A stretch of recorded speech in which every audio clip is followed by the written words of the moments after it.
As we ease stay-at-home restrictions, the country's largest union of educators releasing its guidelines for returning to school. It's also warning about the potential loss, they say, of nearly 2 million education jobs, possibly due to the virus. Joining me live from Washington, D.C. now, Lily Eskelsen-Garcia, the president of the National Education Association. Good morning to you.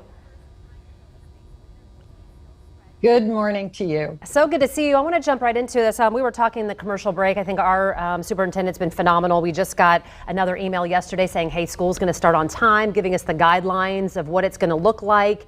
Talk to us about what you are seeing as far as the guidelines of returning back to classroom. What is your biggest takeaway?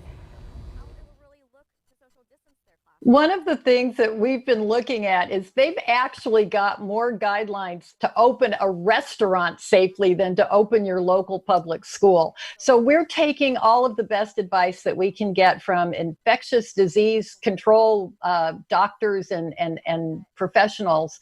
And they are saying to open schools safely. It's not just opening the doors and having all the kids come back in. I'm a sixth grade teacher. I had 39 kids one year. That wasn't healthy on the best of years, but it never was life-threatening.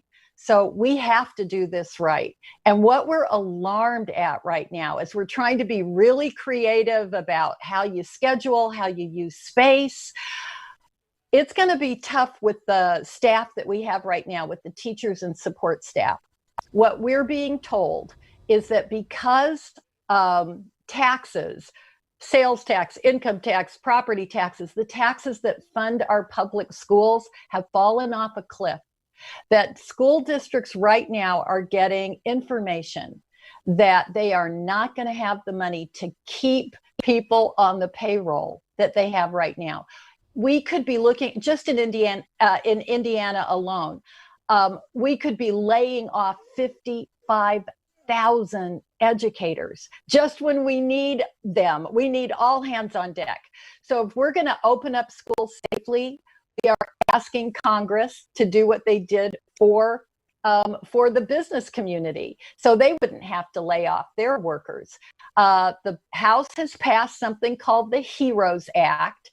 It's now in the Senate, and we're asking everyone to please, please, please call your senator and tell them to send that funding to our public schools all across the country so that we can open safely. Yeah, and real quick, just because we had just put this out, our governor just came out yesterday saying that they will not face any budget cuts. And he's made that promise to our educators here in Indiana. So I wanted to at least put that out there to kind of push back on that a little bit, just in case, there's some, conflict there. I want to give you the last word, though, on what you think is the biggest thing that parents who are watching this morning, if they, we want to be partners and we want to help and not be fearful, but be smart. What's your best piece of advice? What we need to do is do what the medical experts tell us to do. And that is, we will have to distance, we will have to disinfect, and we will have to have the equipment, the face masks, the gloves. These are all of the low-tech things that you have to have. We also are going to have big people and little people in those school buildings have regular, we're talking about several times a day, medical checks, health checks. This is what they're doing in every other part of the economy. Every business is being asked to do this. It's opening up. It can't be just opening up the doors and having those kids come back in as they were before. We do this right, or we're putting our kids' health at risk. Lily, thank you so much. Again, for people who would like more information on the NEA's guidelines, go to fox59.com/links.